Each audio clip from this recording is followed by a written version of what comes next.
మరికొన్ని గంటల్లో జూలై 5 రాబోతోంది. జపాన్ ప్రజలకి ఈ తేదీ ఓ పీడకలే అనే చెప్పవచ్చు. జపాన్తో పాటు సోషల్ మీడియాలో కూడా ఉత్కంఠతతో ఎదురు చూస్తున్న ఈ రోజు చాలా చాలా ముఖ్యమైన రోజు. జపాన్ బాబా వంగా అని పిలువబడే రో తుత్సుకి చెప్పిన జోస్యం జూలై 5న జపాన్లో ఓ పెను విపత్తు రాబోతుంది అని. అందుకే ఇంత అలజడి. అగ్నికి ఆజ్యం తోడైనట్లు జపాన్లోని టొకారా దీవులను ఇప్పటికే దాదాపు 900కు పైగా 2 వారాల్లో గంటకు సగటున 3 కంటే ఎక్కువ భూకంపాలు ఆల్రెడీ వచ్చేశాయి. ఈ భూకంపాలు ఈ దీవులతో పాటు జపాన్ వాసులను నిద్రలేని రాత్రులతో వణికిపోయేలా చేస్తోంది. మరైతే రియో తత్సుకి జోస్యం నిజం కాబోతుందా? వివరాలు చూద్దాం. కొన్ని నివేదికల ప్రకారం జపాన్ వాతావరణ శాఖ జూన్ 21 నుండి టొకారా దీవుల సమూహంలో నిరంతర భూకంపాలను నమోదు చేసింది. ఈ దీవులు క్యూషో జపాన్కు దక్షిణ ప్రాంతంలో ఉన్నాయి. కేవలం 700 మంది నివాసితులు ఉండే ఈ దీవుల్లో ఇక్కడ 7 దీవులు ఉంటాయి. ఇక్కడ జీవిస్తున్నారు వాళ్ళు. ఆ 700 మంది గడిచిన 2 వారాల్లో 900కు పైగా భూకంపాలు ఈ దీవుల్లో సంభవించాయి. వీటిలో ఒకటి 5.5 తీవ్రతతో అకుసేకి దీవిలో భారీ కంపనాలని సృష్టించింది. మేం భయంతో బతుకుతున్నాం, నిద్రపోలేకపోతున్నాం అని ఒక నివాసి ఎంతో ఆవేదనతో చెప్పాడు. జూన్ 23న ఒకే రోజు 183 భూకంపాలు నమోదయ్యాయంటే పరిస్థితి ఎంత తీవ్రంగా ఉందో అర్థం చేసుకోవచ్చు. ఈ భూకంపాలు అక్కడి వారిని భయాందోళనతో బిక్కుబిక్కుమంటున్నాయి.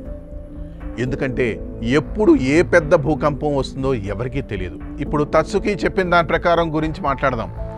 రియో తత్సుకి జపాన్ బాబా వంగాగా పిలుస్తారు. ఆమె 1999లో ప్రచురించిన వాటాషి గా మిటా మిరాయ్ అంటే నేను చూసిన భవిష్యత్తు అనే మాంగా పుస్తకంలో ఈ ప్రవచనాలన్నీ చెప్పింది. 2011లో జరిగిన తోహుకు భూకంపం అలాగే సునామీని ఖచ్చితంగా అంచనా వేసింది ఈమె. 2021లో విడుదలైన ఈ పుస్తకంలో ఆమె రాబోయే జూలై 5, 2025న జపాన్ ఫిలిప్పీన్స్ మధ్య సముద్ర గర్భంలో ఒక భారీ భూకంపం అలాగే సునామీ రాబోతుందని, అది 2011 కంటే 3 రెట్లు ఎత్తైన అలలతో దాడి చేస్తుందని పేర్కొంది.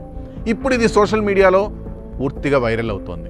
హాంకాంగ్, తైవాన్, చైనా అలాగే దక్షిణ కొరియాలో లక్షలాది మంది దీనిని చూసి జపాన్ పర్యటనను రద్దు కూడా చేసేసుకున్నారు. హాంకాంగ్లో జూలై టూరిజం బుకింగ్లు 50% తగ్గాయని, అలాగే గ్రేటర్ బే ఎయిర్లైన్స్ 30% తక్కువ బుకింగ్లు నమోదయ్యాయని తెలిపింది.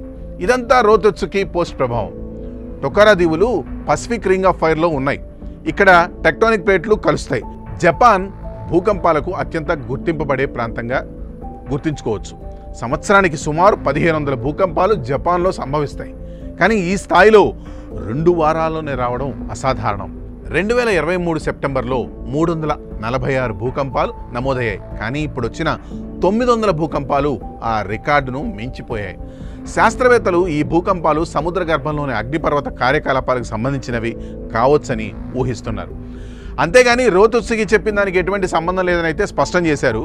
కానీ అయినప్పటికీ ఈ భూకంపాలు ఆమె చెప్పిన దాంతో యాదృచ్ఛికంగా సరిపోవడం ప్రజల్లో భయాన్ని రేకెత్తిస్తోంది. ఈ భూకంపాలు ఇప్పటివరకు అయితే పెద్ద నష్టం కలిగించలేదు, కానీ అక్కడున్నవారు మాత్రం ఆందోళనలో ఉన్నారు. ఏ క్షణమైనా ఏదైనా జరగడానికి జరిగితే ఈ దీవుల్లో ఆసుపత్రులు లేకపోవడం, సమీప ఆసుపత్రి కాగోషిమాలో 6 గంటల ఫెర్రీ ప్రయాణంలో ఉండడం భయాన్ని మరింత పెంచుతోంది.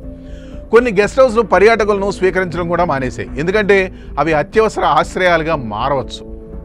టొకారా దీవుల సముద్ర ప్రాంతంలో భూకంప కార్యకలాపం చాలా చురుగ్గా ఉంది కాబట్టి అధికారులు నివాసితులను అప్రమత్తంగా ఉండమని, ఖాళీ చేయడానికి సిద్ధంగా ఉండమని జేఎంఏ అధికారి అయాటకా ఎబిటా ఇప్పటికే హెచ్చరించాడు. రియో తత్సుకి చెప్పిన దాని ప్రకారం ఇప్పుడు వచ్చిన భూకంపాలతో ఆందోళనలు మరింత తీవ్రమయ్యాయి. ఆమె 2011 తోహుకు భూకంపం, కోవిడ్-19 మహమ్మారి అలాగే ఫ్రెడ్డీ మెర్క్యూరీ, ప్రిన్సెస్ డయానా మరణాలను కూడా ముందుగానే ఊహించినట్లు జరిగాయి. అప్పట్లో అది ఆమెకు భారీ ప్రజాదరణ అయితే తెచ్చిపెట్టింది. కానీ ఆమె ఇటీవల మైనిచి షింబున్లో మాట్లాడుతూ తాను చెప్పింది అంతలా సీరియస్గా తీసుకోవద్దని, ఏదైనా ఉంటే నిపుణుల అభిప్రాయాలపై ఆధారపడాలని సూచించింది. ఈ భూకంపాలు అలాగే రో తత్సుకి ప్రవచనం జపాన్ను ఒక భయంకర రహస్యంలో ముంచెత్తాయి.